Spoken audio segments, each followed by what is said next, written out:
for all things nerd. Recorded live from a studio high in the San Diego hills. All the top news in gaming, movies, and more.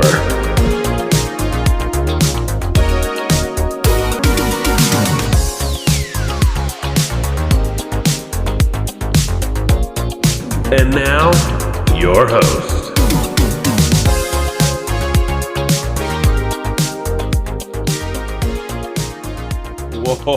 Whoa, what is that in the background? How do you guys like the new theme song, huh? Pretty cool, pretty cool. Had it done for me by someone. It was nice. That was fun, getting that whole situated. Anyway, how are you guys doing? How are you guys doing? How are all of you doing? Because realistically, you know, we're back in Xbox stepping on rakes territory, as we tend to always be lately, you know. It's a little ridiculous that this keeps happening. But what are we to do? What are we to do in this situation? We can't do anything. And, right, there was a new Spider-Man trailer today. We're going to talk about that. It was very Hulkerific. Is that a thing? Maybe. I don't know. No, that's what's happening. Roku was bought by Fox, which has led, you know, I guess Netflix was trying to get them, and now Netflix is interested in Lionsgate after they pulled out of the Warner Brothers thing. There's too much of that going on in Hollywood again. Streaming continues to get worse, in my personal opinion. We're also going to talk about the state of Unreal that was today. Some new stuff coming out of Unreal Engine, Epic Games, things like that. There's other things we're going to talk about too, as per usual. But this day in June 17th, we have a new theme song. Well, opening. It's not really a theme song. We got a couple other new notes, if you know what I mean. But why don't we get to the news? But before we do, why don't you head over to nixnerdnews.com? That is the one-stop shop for all things Nick's Nerd News.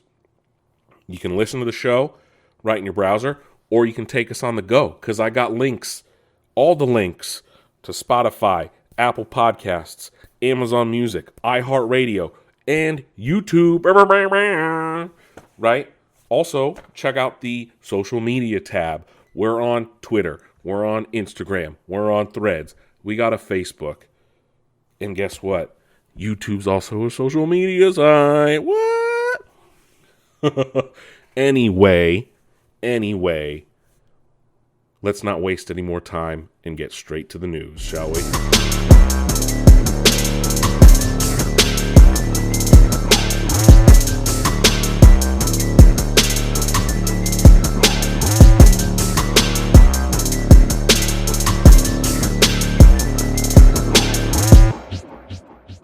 What was that, huh? Let's talk about some gaming news, shall we? And we're going to start with Xbox, because that is the biggest story of the week, of the month, of everything.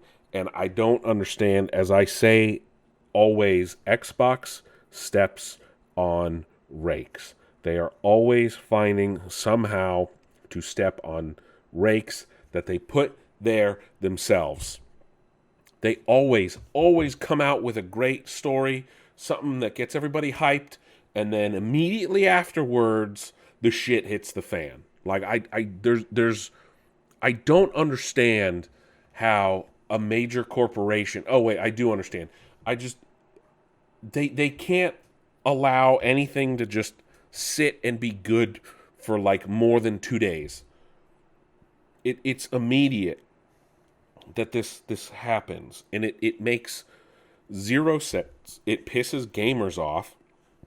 It's frustrating for fans. First, we learned that on an interview on The Game Business, Matthew Ball who is the new chief strategy officer at Xbox that Asha hired last month, was asked apparently, quote, "Is it fixable?" by Asha. And he had this to say, quote, "When I sat down with Asha for the first time, she asked me, is it fixable? I'm a strategic optimist. I think it's incredibly defeatist to think that there's any scenario that you can't do better, that you can't improve. How hard is it? Different question. What's it going to take? Different question. How long is it going to take? Those are all different questions, but I'm a strategic optimist. I joined because what she told me she wanted to achieve, I believe was right and achievable," unquote. She wants to be the number one gaming brand by 2030, right? This is where it starts. Then it started to trickle out that studios are going to be shut down. They're going to have ad-funded stuff. They're going to have more subscription-based things. They're looking at a reset, quote unquote, right? There's all these things that are, make ears perk up. Layoffs, all of this. This is all dropped within just a few days of their game showcase. A reset. When you hear that, it's typical in corporations. When someone new comes in, they want to throw everything out and start over. This goes in hand with their 5-point plan that they put out. We know that Xbox has a profit margin of 3%, which not ideal, but it's not the 30% that they foisted on to Phil, which is also an unreal target number, especially in the gaming business. We talked about that. We've heard that they want to spin off Xbox or make it a subsidiary. There's all these different things. Asha has come out and said that, monetization is bigger on YouTube than it is within Xbox. And that's Asha said that, and Satya said that. I'm personally no longer a fan of Satya Nadella, by the way. I used to be. He was talking about the state of Xbox in a conversation with Hard Fork, and was asked about Xbox, obviously. And Satya said, quote, "No one can accuse Microsoft of not having invested for the last 25 years. Now we have to turn this into a sustainable business that delivers what is fundamentally one of the best sources of entertainment still," unquote. Which is a crazy thing to say. But he also said, quote, "Still, the challenge we have is we've not been monetizing that entertainment. In fact, if anything, we've been subsidizing that entertainment. There's more monetization of Xbox games happening on YouTube than at Microsoft. So that doesn't mean we go do things that are unnatural. We want us to do what is really our job, which is to build great games, build great hardware, but we've got to do it in an economically sustainable way," unquote. Which I don't even know how you make it sustainable. Gaming has never been sustainable, right? There's word that they want to speed up development of the Elder Scrolls, Fallout, Halo games. Do they want to spin off the company, the division? Like I said, this is via Reuters, and other things. Bloomberg reported on it. Jason Schreier, the ultimate scoop man. But there's so many different things, especially on the 25th anniversary of Xbox, right, is this year. We don't know what will happen. Can you fast track the Elder Scrolls? Can you fast track a Fallout? I saw a good thing from Greg Miller on what do they call the Kind of Funny Xcast, right? On their thing about how, yeah, they should do this. They should let they should let other people play in the Xbox sandbox, maybe. He had a good idea about give Fallout to the kids who made the London mod, right? The Elder Scrolls 6 was announced 8 years ago almost. So we're going on a very long time. But it's very interesting to see what will happen with this. Will they speed those things up? We've learned that multiple people have left Xbox as well. Some of their most senior managers. So Craig Duncan, who is the head of Xbox Game Studios, and Chief of Staff Louise O'Connor are leaving after being at Microsoft for decades. So, and they both worked at Rare for a long time. So it's very, very interesting to see all these different things happening. This is not a great thing, so it will be interesting to see how we ever know what happens with some of these people, or why they left Microsoft, why they left Xbox. Compulsion Games might have been shut down. The team behind South of Midnight and We Happy Few. South of Midnight is probably one of the best games I've played in a long time. We talked about that earlier this year. They're based in Canada. They were founded by a former Arcane developer. They may just be laying off their entire staff, though, as well. So I don't know what's happening. They had posted jobs for a new IP. We might learn that... Wait a minute. Oh, South of Midnight came out last year? Wait, what? Really? I feel like that was recently. Holy shit. I can't believe I hadn't played that until... I don't know. We learned that Obsidian might be on the chopping block. Ninja Theory might be on the chopping block. These are studios that you would not think would be getting shut down, especially when Ninja Theory just announced a new game. But then again, Microsoft did that to Tango Gameworks last year, or the year before, after... What game was that with the anime and the guitars? You know what I mean. Clearly, I didn't care for that game that much, but In Exile, they shouldn't be closing either. They have a game. Their game isn't even out yet, and it was just announced as an exclusive. So then we heard that the head of Treyarch stepped down as well. Remember, Activision and all those studios that came with Activision are owned by them now, owned by Microsoft as well. But realistically, after the shit show that was Black Ops 7, maybe that was more legitimate. I don't know. Is Double Fine going to get shut down? Another great studio with a storied history with Tim Schafer, right? They responded to rumors of being shut down with a single emoji, a sweating face. One of my favorite games last year was from Double Fine was Keeper. That game was amazing. Thankfully, Microsoft is negotiating with some of these studios to maybe sell them off and not necessarily close them. Or negotiating with something, or go independent, things like that, if they can afford to, hopefully with minimal layoffs. But this reset is looking like a bloodbath. And granted, the gaming industry has just been hit with bloodbath after bloodbath. It's realistically like a culling apocalypse. I don't want to use a certain other word when it comes to what's been happening across developers and game studios and indies and everything. How many jobs have been lost in the gaming industry over the last few years? Granted, things are becoming unattainable. We've talked about that as well. You can't continue to have multi-$100 million budgets and then take almost a decade to develop a game. Your return on investment is going to be extremely low at that point.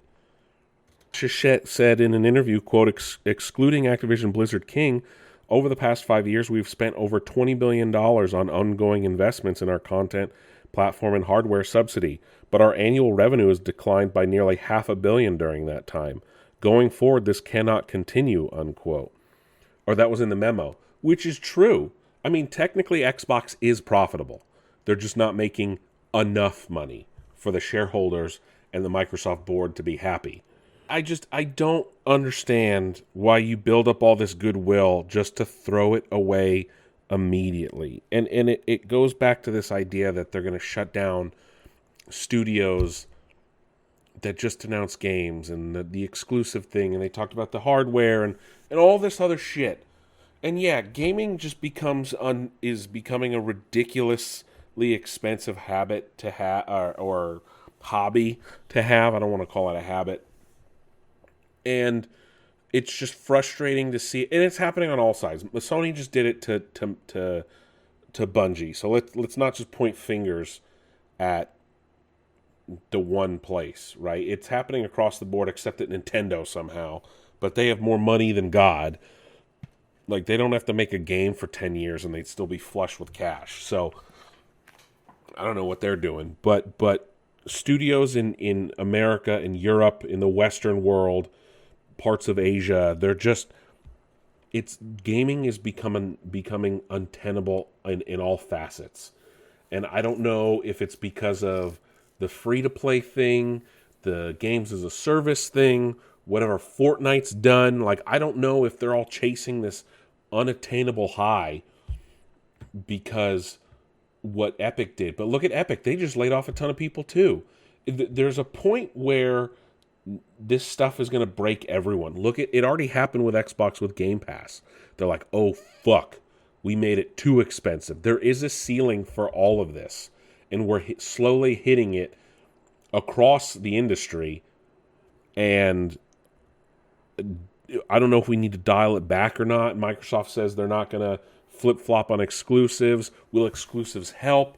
We don't know what's happening anymore, and it's not a good look for Asha.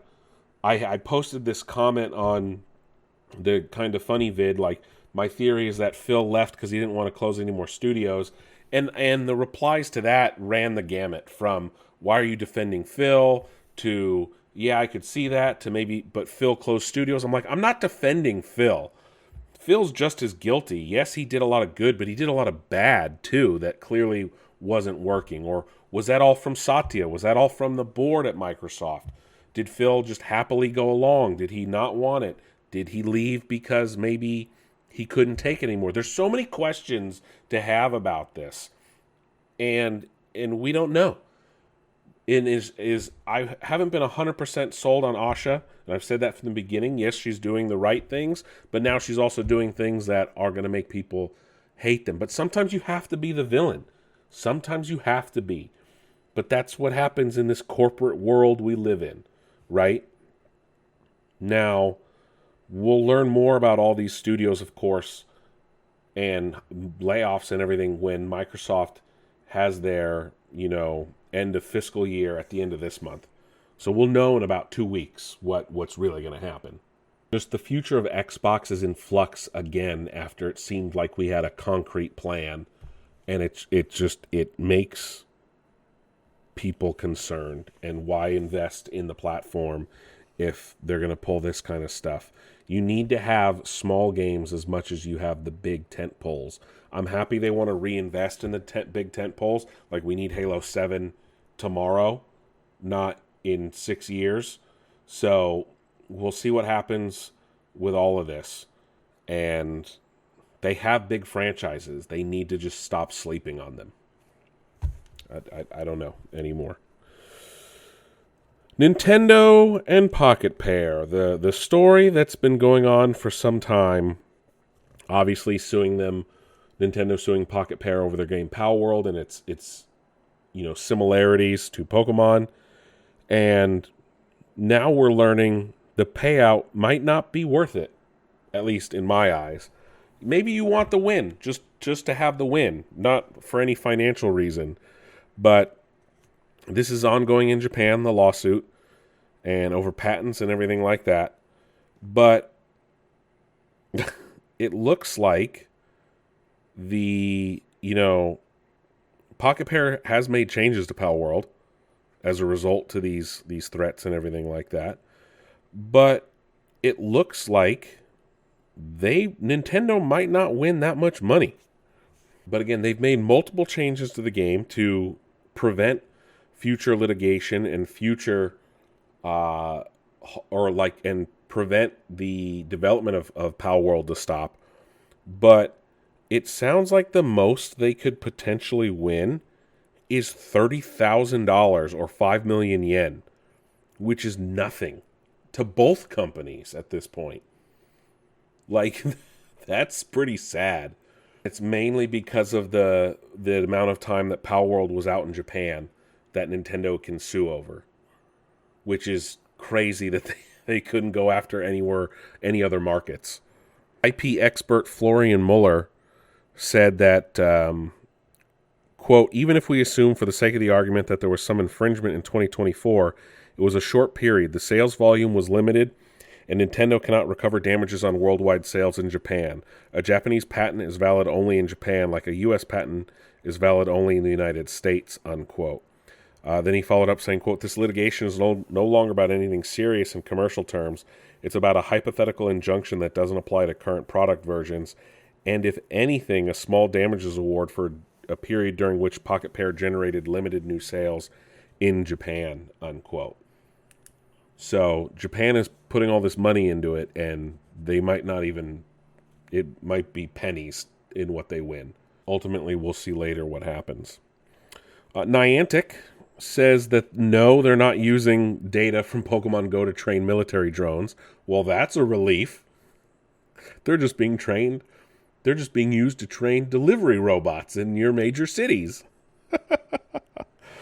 Dutch outlet Trouw had put out a report in which it looked at the partnership that Niantic had with Vantor, who is an intelligence company in the defense sector, and said that Niantic and Vantor were working together on technology that would allow people in vehicles or drones essentially to pinpoint location in areas without reliable GPS. And it was possible because of 30 billion pieces of location data from Pokemon Go players. Then, of course, Niantic Spatial was like, hold up, quote, "First you think you're playing a game," that's from Trouw. They said, quote, "While we have an agreement with Vantor announced last December, it is still in its early stages, and sharing this data is not part of the agreement.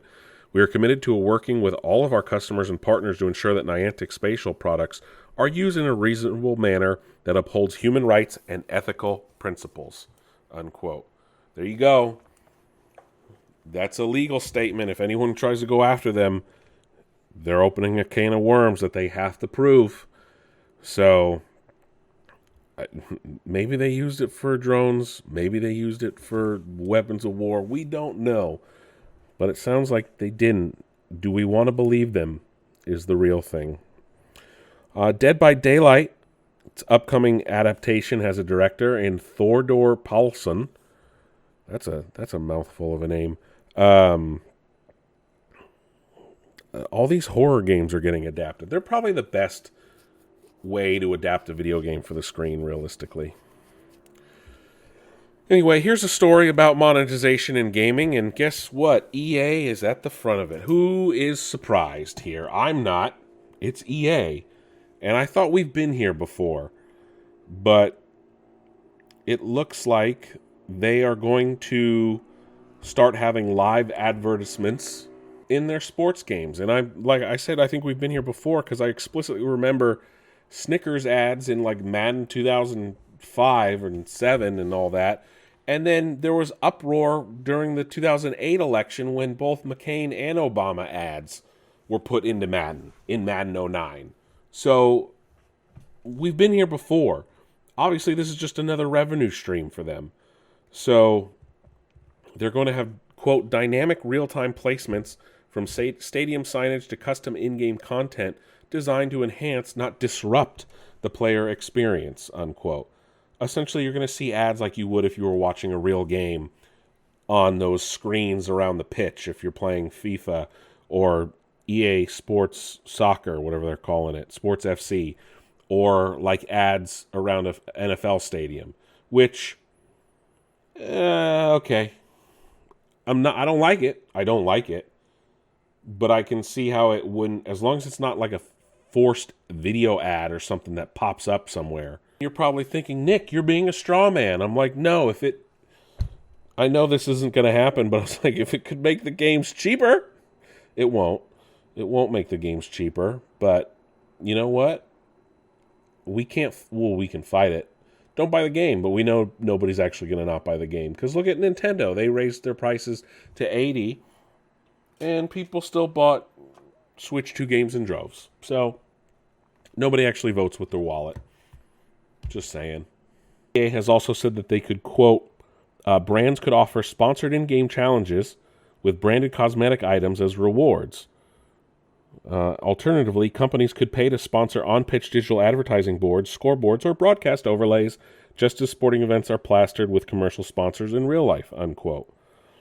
Yeah, I really don't like that either, to be honest. That's even worse. EA said it would offer proprietary ad server and SDK tied to in-house engine development, saying, quote, brands can activate across live environments, tailoring placements to meet campaign objectives, and update campaigns with ongoing optimization informed by aggregated engagement insights, unquote. They're stealing your data. There you go.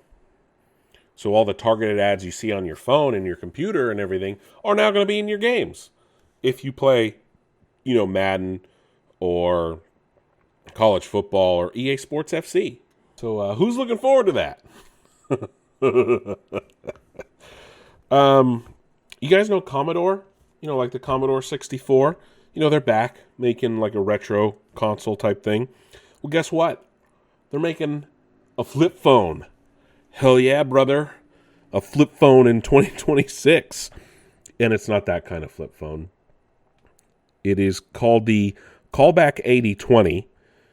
And they're saying it's a cell phone with, quote, no social media, no email, no browser, no apologies, unquote. Look, I don't know. It will run Sailfish OS, which is, quote, a completely de-Googled experience, running 99% of Android apps, unquote. And it will selectively disable ones that you would doom scroll on. There's no Facebook, Instagram, Slack. You can't go on email. It will have text messaging, phone calls, and WhatsApp. It won't have any other time syncs, what they're calling it. It'll have audiophile grade DAC, so we'll support Spotify and podcasts and things like that. Has an FM tuner built in, which I like regular terrestrial radio still. It has a 48 megapixel camera, which is insane. So you won't be able to upload it to Instagram.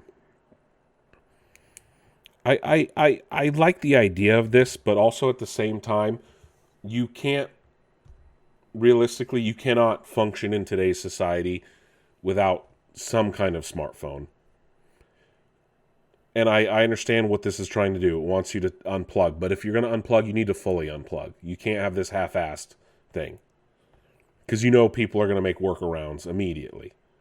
So it was expected to launch later this year. With Basic Beige, Proto Pet White, and SX Silver priced at $499. Again, $500 for a flip phone. Are you fucking kidding me? A Starlight Edition for $549. And a extremely limited Founders Edition that will have a 24-karat gold plated C button for Commodore will cost $640. Stop. Just stop. This is outrageous. I don't get it. I don't know. Anyway, before we get to, the state of Unreal, Epic Games, the makers of Fortnite, clarified how they use generative AI in development on Fortnite. And I actually, I hate Fortnite, but I like how they clarified things. So this is what all studios that use generative AI should do, in my personal opinion. They should explain how it's used and explain if it's used in actual gameplay or not, or if it's used on creating assets or not. So on the Unreal Engine YouTube channel, Epic Games showed how they create a character, and how it's done by hand, and how they use AI for it. So it helps make clear what they're calling, quote, a distinction between the ideation stage and later changes made by AI generation, unquote. And this is from IGN. And how it all is still within the concept art stage is what they're saying. And it's before anything's recreated in-game. They also show, quote, how AI generation will create unwanted additions or errors, which then must be identified and corrected in a further design pass by the human artist, unquote. So it is still being handled by people. Yes, some of it is being created by AI, but humans are still editing and fixing it. In a quote in the video, an Epic Games staff member says, quote, The design is king. AI can generate generic stuff all day, but that's not what we're doing here. It just skips ahead in the timeline so the artist can focus on honing in on the design and crafting exactly how he wants it to be, unquote. So the AI isn't used for designing characters from the ground up or anything like that. It's just part of their workflow, and things have to get checked by humans still. I don't necessarily agree what this does. Epic did say, quote, at every stage of the design, artists continue to polish and refine, but now teams can revise faster, so artists have more opportunities to explore. All along the way, there are continual reviews before anything makes it into our games, and artists are careful to respect originality, track provenance of their work, and ensure the finished product meets Epic's high-quality standards, unquote. So, we'll see how this works. And as long as it doesn't steal people's artwork, which it technically is doing, I don't know. Don't Nod, the makers of Life is Strange, are on the ropes, as they may be running out of cash as well, despite releasing a new game recently. They think they might be out of money before the year is out. Headquartered in Paris, and also have a studio in Montreal. Tencent, of course, has bought into them, but their most recent game underperformed, and they haven't had a big hit in quite a while, but it only has 5 months of capital left, they said.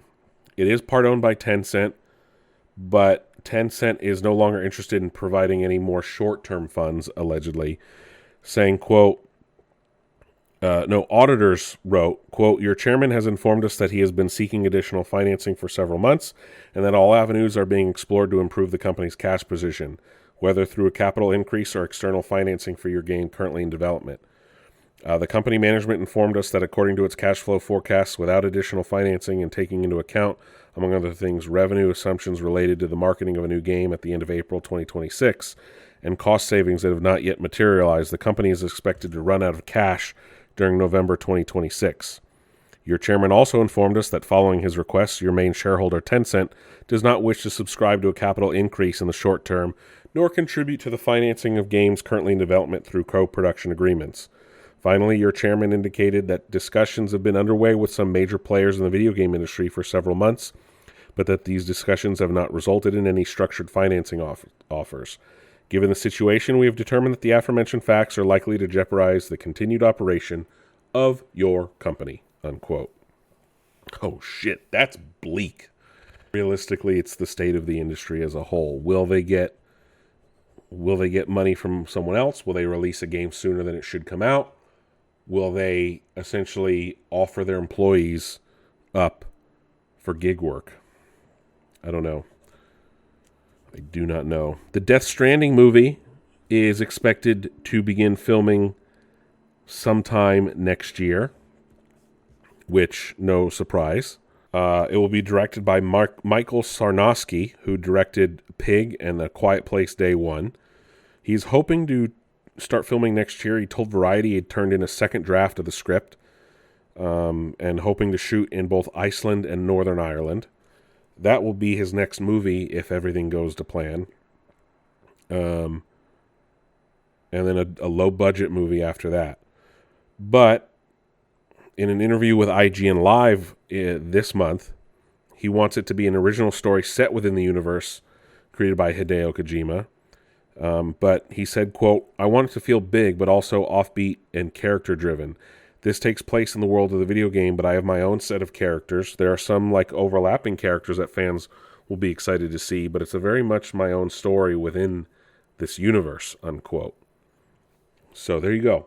Hideo Kojima is producing and heavily involved, and it will also be made by A24. Luna Abyss, which recently launched, was a new first-person shooter, and only came out a month ago. The entire development team for it was laid off. Holly Emery, the CEO of Quayle Labs, which developed the game, posted on LinkedIn It was all done outside of their control, apparently. Luna Abyss, which was very well received and very well loved, but didn't sell well enough. It only had about 317 concurrent players on Steam as of recently. It was 9 people who were all laid off and were made redundant. They'd worked on the game for 7 years. See, you can't make a game for 7 years. 7 years? Jesus Christ. Not everything is Stardew Valley, okay? Or Grand Theft Auto, for that matter. Like, gaming trends change so quickly now. Look at all the games as a service game that were in development when, like, Destiny made it big, and then look at when by the time they all came out, they fucking crashed and burned. Prime example is Justice League, or Suicide Squad Kill the Justice League, right? Crashed and burned. 7 years of development time is just way too long. Call of Duty Black Ops 1 and Black Ops 2 are getting modern ports via Iron Galaxy, the team who made Tony Hawk's Pro Skater 3+4. They're only available on PlayStation, but this was a leak. Treyarch did confirm it, but we don't have all the other details.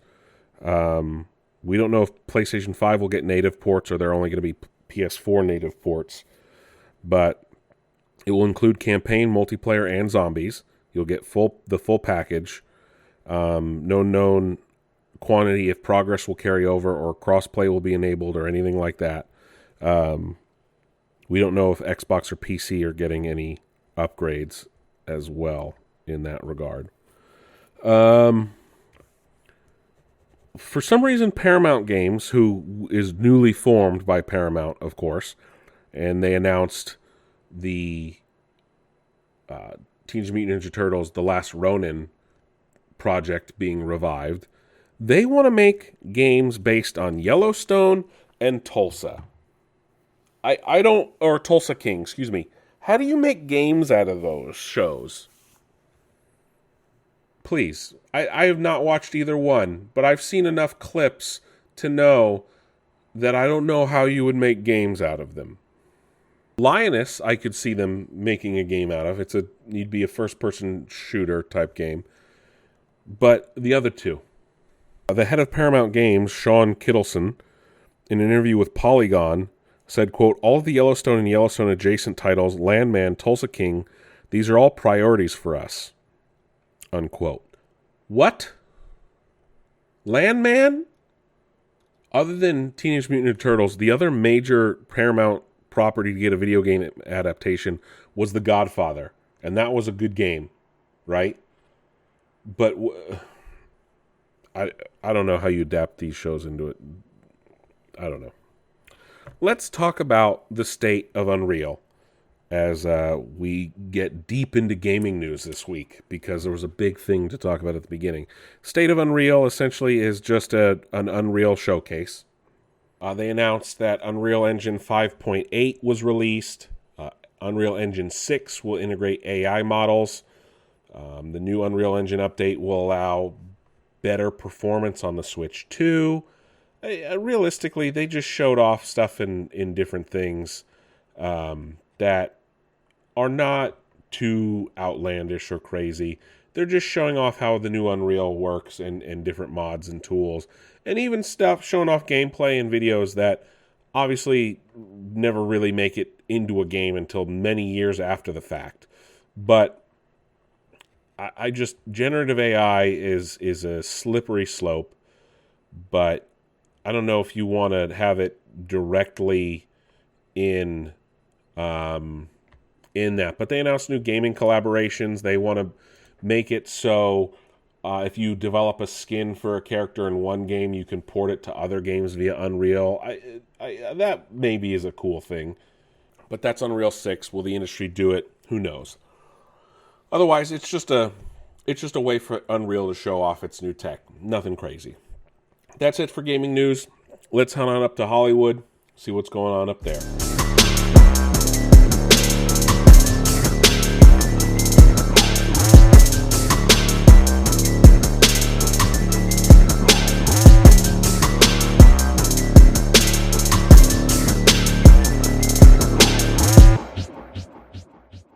All right, so I didn't get to see Disclosure Day. Tickets just sold out before I could go. Hopefully I'll have it next week. I just want to Let you guys know that. Anyway, Doctor Who might go on a years-long hiatus, given the fallout with Disney, the loss of its star in Kutigatwa, who stepped away. So it's several years might be off the air, a new report saying that companies are cautious about it. I don't understand how the Disney deal fell apart.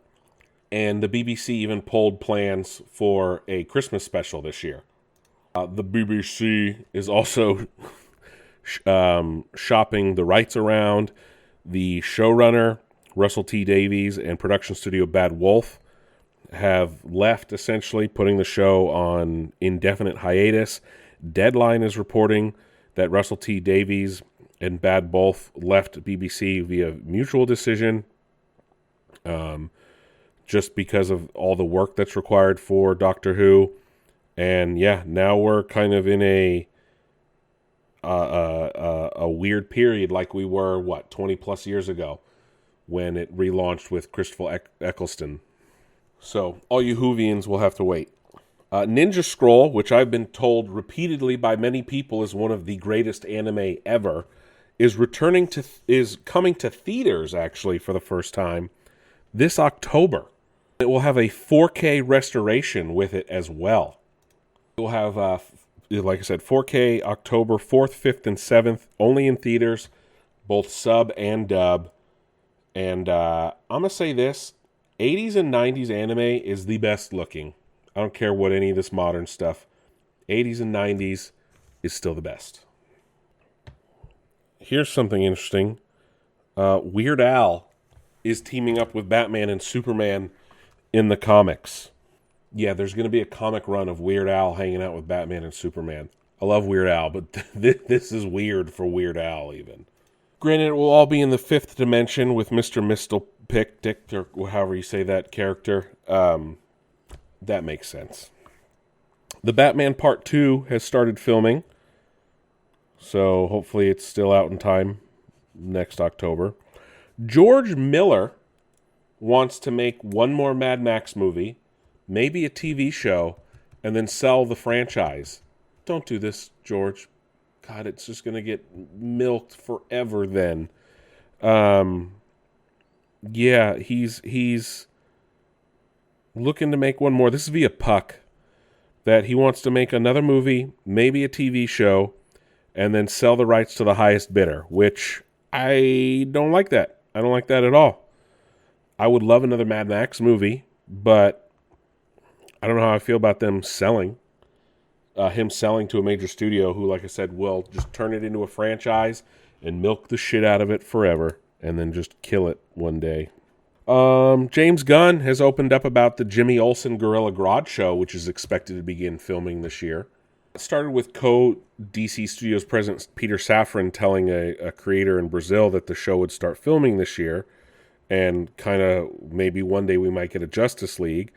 But then James Gunn opened up more about this show, that it's going to be like it's a Jimmy Olsen show and a Gorilla Grodd show, and that it's saying, quote, it's both a Jimmy Olsen and a Gorilla Grodd show, and it's one of my favorite projects. We start filming soon, unquote.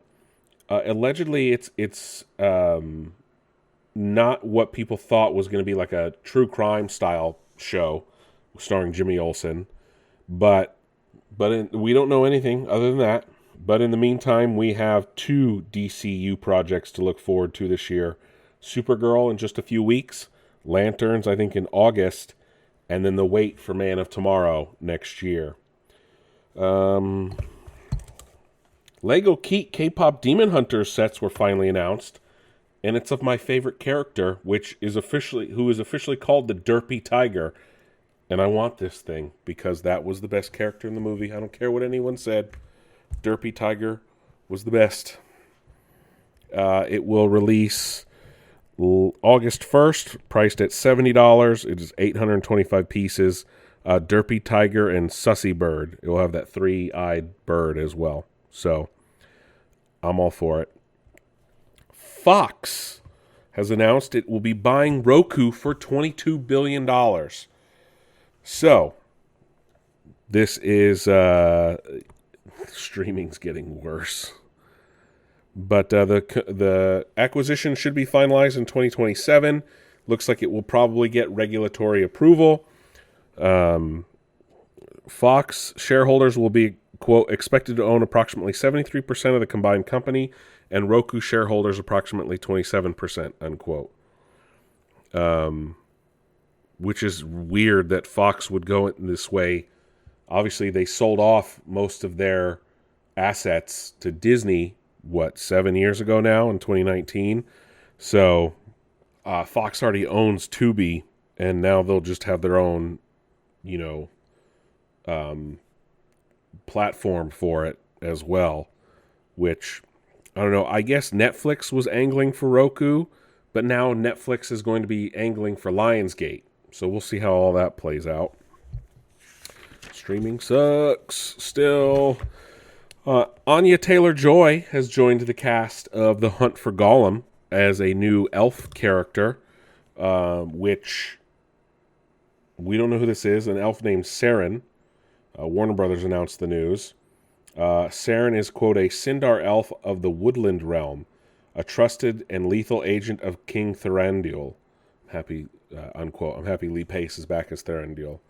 It's not great when they make up characters that didn't exist in any of the books. I'm looking at you, what's her name in the Hobbit movies?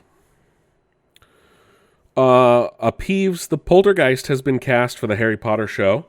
Peeves, of course, was not portrayed in the movies at all, but Peter Serafinowicz has been cast, and I think that's a perfect get. He is so underutilized in every movie he's in. He's so underrated. I love him in the Guardians movies and some other things. He is so funny. No word yet on if he'll be Peeves in season 1 or we're waiting for season 2.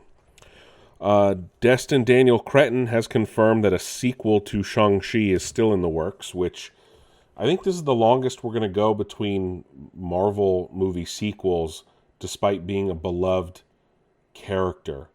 We got a second Captain Marvel before a second Shang-Chi, and people did not like the first Captain Marvel. I liked the second one, though. Cretton told Deadline, quote, we're working on it. The first film's reception was incredible, and we want to honor that. It's evolving in a way we're excited about, unquote. Obviously, Shang-Chi's been kind of absent from other Marvel movies as well. He is back for Doomsday, though. And, Cretton did Wonder Man. He was supposed to direct the Kang Dynasty, which after Kang got fired, we now have Doomsday. And Cretton went on to direct Spider-Man Brand New Day, due out in July. So other things have happened, but hopefully, Shang-Chi 2 does very well. Mike Myers, I want to talk about this, in the news for a couple things. First, the Shrek 5 trailer dropped, and it still looks off. I thought they delayed it so they could work on it and fix it a bit. Something is still off. It's got the Shrek charm and the music, and I'm all for it still. Eddie Murphy is on point as Donkey yet again. That trailer has me hyped for Shrek 5. And I wrote in my notes before I saw this news story, I wrote in my notes because there's a new Verizon commercial going around with Mike Myers reprising his role as Dr. Evil, Seth Green as Scott Evil, Rob Lowe as number 2, Frau Loin is in it, and it's so well done. I was like, why can't we have a 4th Austin Powers movie? Why can't we? Well, then, the gods were listening. The universe was listening, because on Trevor Noah's World Cup watch party, he was joined by Mike Myers during the France and Senegal game. And when Trevor Noah asked him if he would make another Austin Powers movie, he said, yeah, baby, yeah, quote unquote. Which we've heard this for a while now, but maybe we'll finally actually get a 4th Austin Powers movie. Why say it on a big platform like that? In the meantime, though, we have a Verizon commercial But yeah, I am very excited for that to come back. And then we got a new Spider-Man trailer today, of all days. So, a Wednesday. This is a longer trailer. No Sadie Sink as Jean Grey in sight, but we did get a lot of a Hulk in it, and Hulk smash. And we got a lot of understanding about what's going on in this movie with mind control and Peter losing it and things like that. That's for sure. This movie, the weird thing is, I know they filmed on practical sets and things like that, but the trailer made the world seem more fake than the previous ones. I don't know. I don't know what that's about. But it is also confirmed Peter gets natural webbing. He's going to shoot it out of his own wrists. We also learned via an interview with Esquire that Tom Holland, he was interviewed by Esquire, he went online to see what the fans wanted, saying he went to YouTube podcasts to look for what, quote, fans were yearning for, unquote, and then would act upon that. He has a new suit that's very loose-fitting and less spandex and more realistic for a suit made by himself. He said, quote, I was really able to lay down the law and say we are not going to come in to set and figure it out. We need to know why we are making this movie beyond the fact that it's Spider-Man 4 and they make loads of money and we're going to just have a big summer. Why are we making this movie? And Destin was super instrumental in that, but it was just really great to constantly be calling up the studio and producers, Amy and Rachel, who I love, and be like, well, Chris is doing it this way. This is how I think we should be doing it, unquote. And that's after being on the set of The Odyssey. So he worked with a real director once and thinks he could boss Marvel around. We'll see, though, if listening to the fans and emulating Christopher Nolan will pay off as Spider-Man Brand New Day releases in theaters July 31st. I know we spent a lot of time talking about Xbox and things like that, and obviously there's still more to discuss all of these things and things to go over, and like I said, I think it's probably best I didn't see Disclosure Day because we would have gone on forever. But there's things we'll talk about. Check out my socials. There's some longer stuff I want to just touch on, and maybe we'll revisit in another episode. I don't know. Everything is in flux in the entertainment world. Video games, movies, television. But we'll see. I'm not going to see Toy Story 5. As a rule, I do not see children's movies by myself. I think you guys can all understand that. Unless I go with a friend and their kid. Who knows? Maybe that will happen, and I'll see Toy Story 5 before Disclosure Day. But I don't know. The summer's happening. We're deep in it, and we're having fun. And I'm going to get back to Forza. Still playing that because it's great. And I will catch all of you guys on the flip side.